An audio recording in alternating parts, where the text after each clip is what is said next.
YouTube, what's up? Matt Kennedy here. Welcome to a June 7th special. Happy Friday. Hope you guys are having a safe and happy start to your weekend.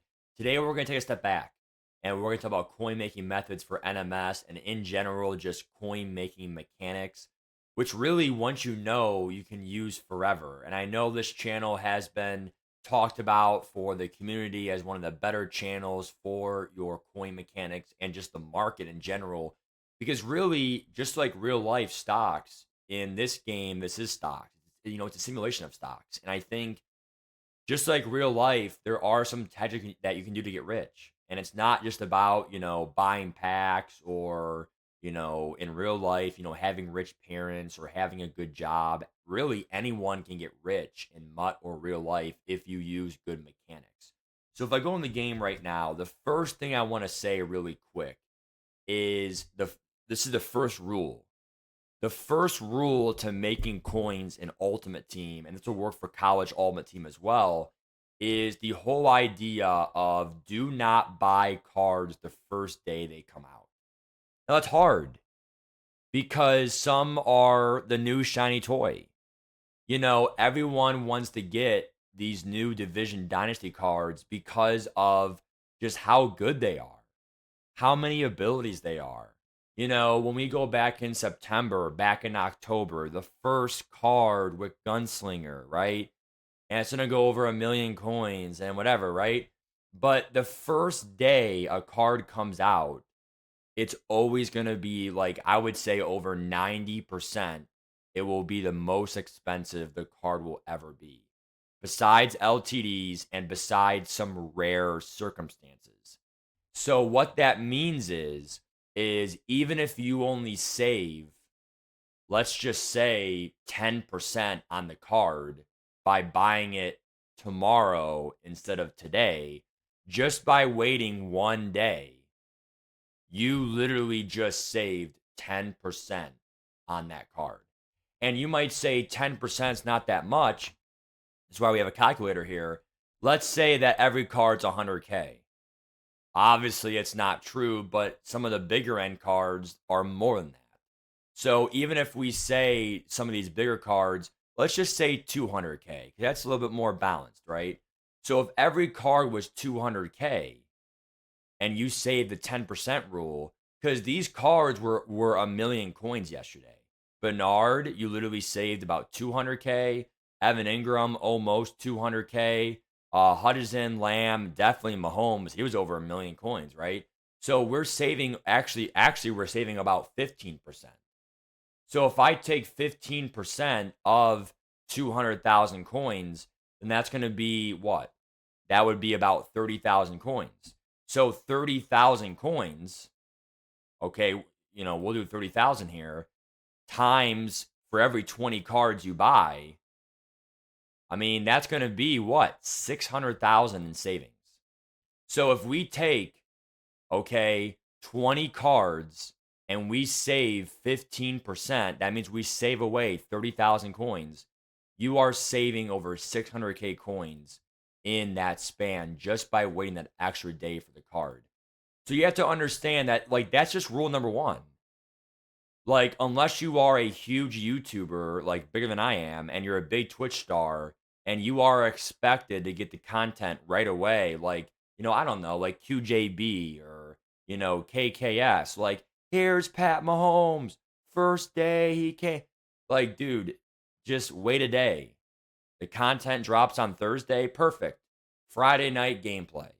No school, no work. Hopefully, if you're off for the weekends, go have fun. You just saved 10% of the card just by saving that many coins each time. Even Ultimate Legends.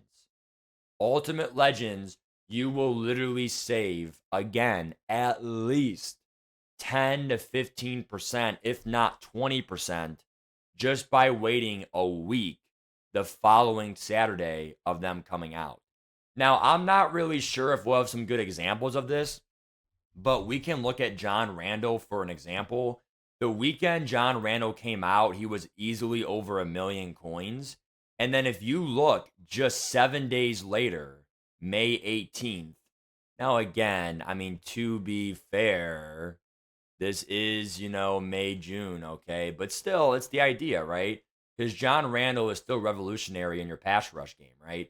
Just by fine, we'll do 5 days. You wait 5 days from May 11th to May 16th, and again, you literally save that 15% margin, okay? So, is 5 days waiting really that big of a deal? I mean, you see my team. I have over 14 million coins, no money spent, which actually it could be way more than that if I did other tactics in the game, right? We're not really doing blue collar methods. We're not flipping cards and doing uniform packs and doing these sets and flip and snipe, snipe, snipe, and this. All we're doing is we're kind of just using coupons. We're kind of just being smart. And even though you're waiting a few days, is it really going to kill you? And so I feel like that's number one. The number two method is obviously investing in LTDs. And LTDs are really the only cards I recommend doing. One of the first LTDs in the entire game that I could think of, I could be wrong, but I think it was Jalen Hurts. I mean, well, let's just look at some other LTDs. I'm trying to remember some first. Jalen Hyatt, I believe, was one of the first LTDs. Okay. So he was an LTD receiver, one of the highest speeds back in the game, all that stuff. So if we look at his price, you can see even though it only he came out what August 31st, 600K. If you buy it before he's out of packs, 600K to even 700K 2 weeks later, you not only made 60K coins, which is a 10% return plus on the positive side, but also you got 2 weeks almost of it was like 10 days, 10 days of using a card for top end gameplay, head to head seasons, Super Bowls, weekend league games. Like you not only get your return value, but also you understand that what you got coins out of it. Now, the thing I'm gonna say is you now what's the catch with LTDs? You have to watch out for the reduxes. Because once they're reduxed, that's the risk. Okay. You're not gonna hold the value forever, but you'll hold it for about 2, 3 weeks. And if you're lucky, you'll strike gold with the card doubling, maybe. Okay. Like for example, like cards that now Easter was an exception because Easter was literally like there were too many like cards. We literally saw the LTDs be rental. So like Brian Branch and like some of these Easter like egg gifts, they were literally rental from the get-go because there were just too many eggs open. But more times than not, when you get LTDs, you actually, no matter how expensive they seem, like Randy Moss is actually a perfect example.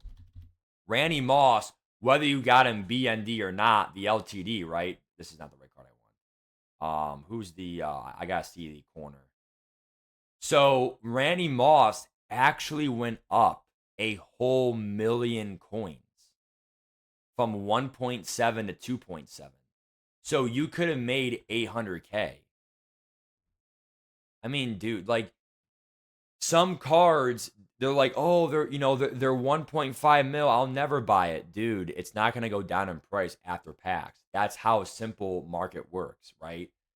Another thing that I'm gonna say, with just this in general, right, is just it's all about spending your coins, and it's all about understanding what is the market share.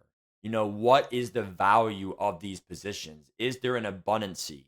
One thing that I am not a big fan of is investing really high in wide receivers, only because a lot of wide receivers, especially from I would say February on, a lot of them are going to have probably upward end speed, you would hope 97, 98 plus. But in the beginning of the game, receivers matter the most because you want separation, you want a streak touchdown, whatever. And there's really not many knockout KOs. So it's not like receivers actually are just a dime a dozen. But as you go towards the end of the game, receivers hold less value.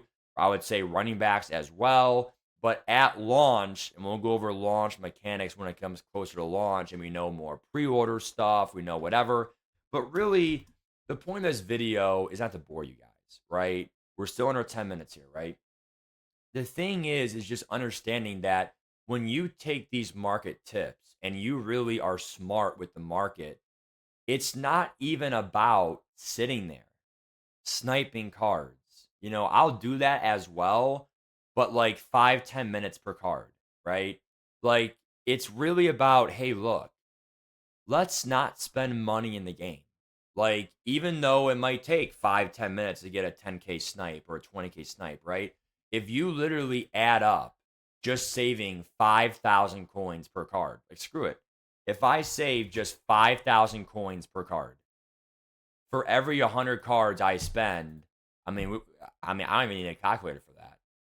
500K coins. So 100 cards, you probably buy 100 cards almost every month, right? So, and trust me, 5K is really lowballing it. I would say on average, if I sniped 100 cards lower than retail value, I would say I probably average anywhere from 8 to 10,000 off per card, right? So let's say we save, 7,000 per card, right? So that means if I buy 100 cards every 3 weeks or 4 weeks, every month I'm getting an income of 700K coins over the average person by literally being patient and sniping. That 700K could be a $100 bundle. So I'm saving $100 in my wallet every month.